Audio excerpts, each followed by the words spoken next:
हर महिला अपनी जीत देख रही है। इसी जीत में बेहतर भविष्य का सपना देखने वाला हर युवा अपनी जीत देख रहा है। हर वो नागरिक इसे अपनी सफलता समझ रहा है जो 2047 में भारत को एक विकसित राष्ट्र देखना चाहता है। साथियों, मैं आज विशेष रूप से देश की नारी शक्ति का अभिनंदन करूंगा। रैलियों में मैं अक्सर कहता था कि इन चुनावों में नारी शक्ति ये ठान कर निकली है कि भाजपा का परचम लहराएगी।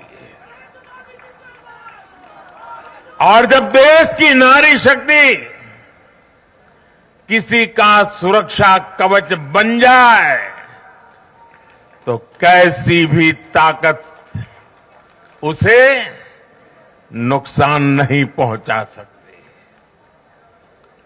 आज नारी शक्ति वंदन अधिनियम ने देश की माताओं, बहनों, बेटियों के मन में नया विश्वास जगाया है। आज देश की हर महिला में ये भरोसा जगा है कि भाजपा सरकार में उनकी सक्रिय भागीदारी को नई बुलंदी मिलने वाली है। आज हर बहन बेटी को साफ साफ लगता है कि बीजेपी ही नारी गरिमा, नारी सम्मान, नारी सुरक्षा की सबसे बड़ी गारंटी है।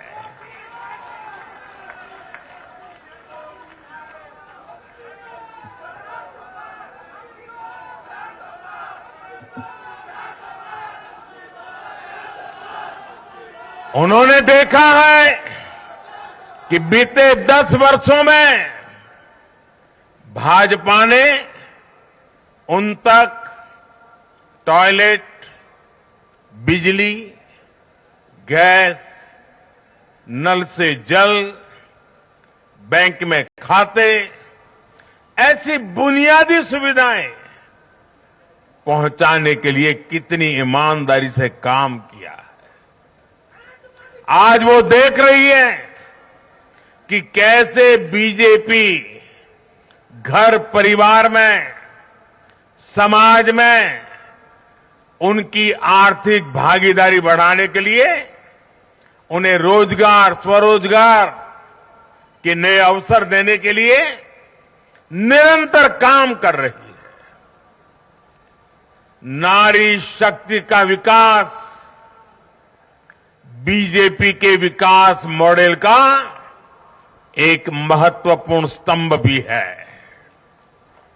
और इसलिए इन चुनावों में महिलाओं ने, बहनों, बेटियों ने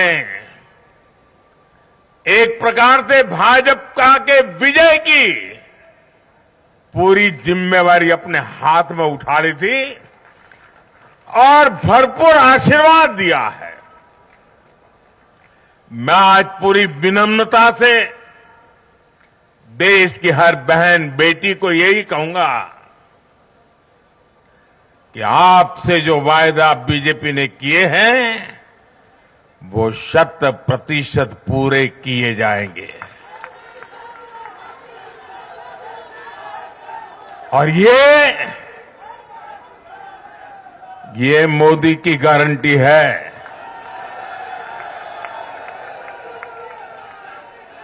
और मोदी की गारंटी यानी गारंटी पूरा होने की गारंटी। साथियों, चुनाव नतीजों ने एक और बात स्पष्ट की है। देश का युवा सिर्फ और सिर्फ विकास चाहता है। जहां भी सरकारों ने युवाओं के खिलाफ काम किया है, वो सरकारें सत्ता से बाहर हुई है। चाहे राजस्थान हो, छत्तीसगढ़ हो या तेलंगाना हो, ये सारी सरकारें पेपर लीक और भर्ती घोटालों के आरोपों में गिरी हुई थी।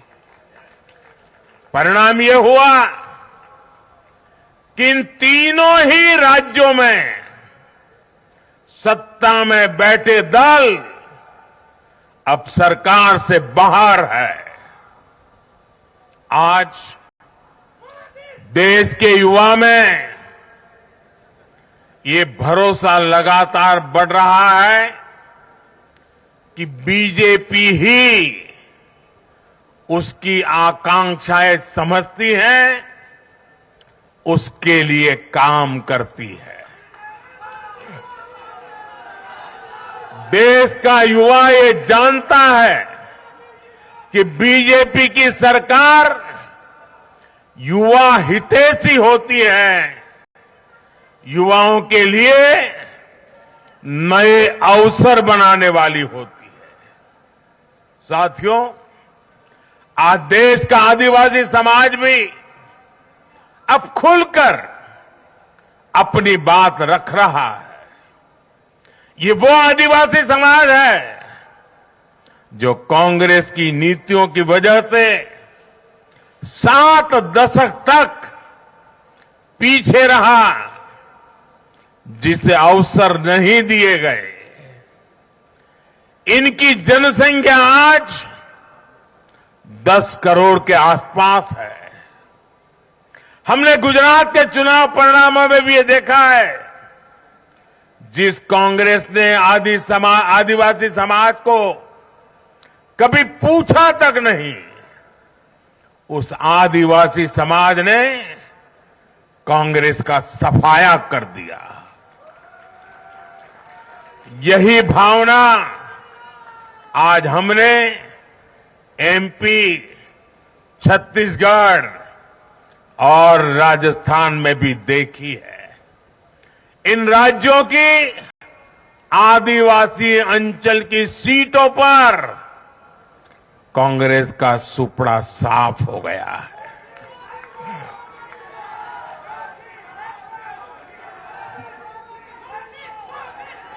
आदिवासी समाज आज विकास के लिए आकांक्षी है और उन्हें भरोसा है कि इस आकांक्षा को सिर्फ और सिर्फ भाजपा सरकार ही पूरा कर सकती है। मेरे परिवारजनों, मैं आज हर राज्य के भाजपा कार्यकर्ताओं की भी सराहना करूंगा, भूरी भूरी प्रशंसा करूंगा। भाजपा और कमल के प्रति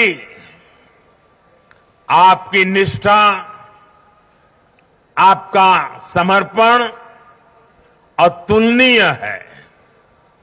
डबल इंजन सरकार का मैसेज आपने पूरी ईमानदारी से जन जन तक पहुंचाया। इसी का परिणाम आज हमें मिल रहा है। हमारे राष्ट्रीय अध्यक्ष नड्डा जी जिस प्रकार अपनी नीति रणनीति को अमल में लाए, ये विजय उसका भी परिणाम है। और चुनाव के दरमियान उनके परिवार में एक दुखद घटना घटी, लेकिन उसके बावजूद भी नड्डा जी भारतीय जनता पार्टी के कार्यकर्ता के रूप में दिन रात डटे रहे साथियों, राजनीति के इतने वर्षों में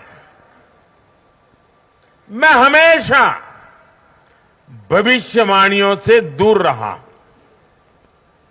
मैं कभी वादे वादे और बड़ी बड़ी घोषणाएं नहीं करता हूं। इतने साल हो गए, कभी नहीं करता हूं। लेकिन इस बार चुनाव में मैंने अपना ये नियम भी तोड़ा था। मैंने राजस्थान में मावजी महाराज को प्रणाम करते हुए उन्हीं की धरती पर ये भविष्यवाणी की थी कि राजस्थान में कांग्रेस सरकार लौट करके नहीं आएगी। मैं भविष्यवेत्ता नहीं हूं, लेकिन मेरा राजस्थान के लोगों पर भरोसा था, वहां की जनता पर भरोसा था। और आज हम नतीजे देख रहे हैं। मध्य प्रदेश ने भी हमें फिर दिखाया है कि भाजपा के सेवा भाव का कोई विकल्प नहीं है। 2 दशक से वहां भाजपा की सरकार है और इतने वर्षों के बाद भी भाजपा पर भरोसा लगातार मजबूती हो रहा है। छत्तीसगढ़ के परिवारजनों को तो जब मैं वहां चुनाव सभाओं में गया तो मैं खुद ही पहली सभा में, छत्तीसगढ़ के चुनाव की पहली सभा में मैंने खुद कहा था कि मैं आपसे कुछ मांगने नहीं आया हूं, मैं तो आपको 3 दिसंबर के बाद सरकार बनेगी तो शपथ समारोह में निमंत्रण देने के लिए आया। छत्तीसगढ़ के परिणाम से साफ है कि हर परिजन ने उस बात को स्वीकार किया है। मैं तेलंगाना की जनता और तेलंगाना के भाजपा कार्यकर्ताओं का विशेष आभार व्यक्त करता हूं। हर चुनाव में तेलंगाना में भाजपा का ग्राफ लगातार बढ़ रहा है।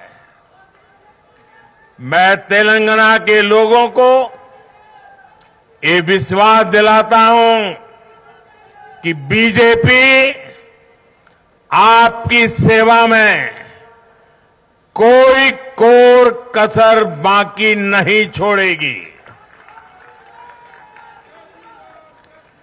भारतीय जनता पार्टी तेलंगाना अभिवृद्धि कोसम ఎల్లప్పుడూ పని చేస్తూనే ఉంటుంది।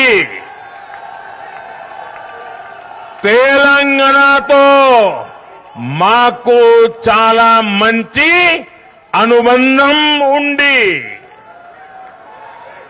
मेरे परिवारजनों,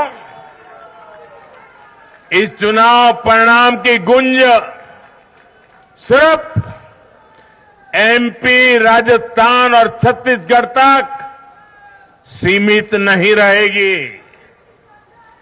इन परिणामों की गूंज दूर तक जाएगी।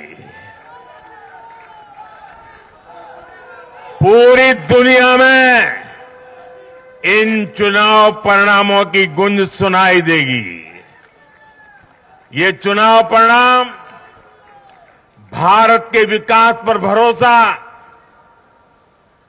दुनिया के भरोसे को और मजबूती देगा। ये चुनाव परिणाम दुनिया भर के निवेशकों को भी नया विश्वास देगा।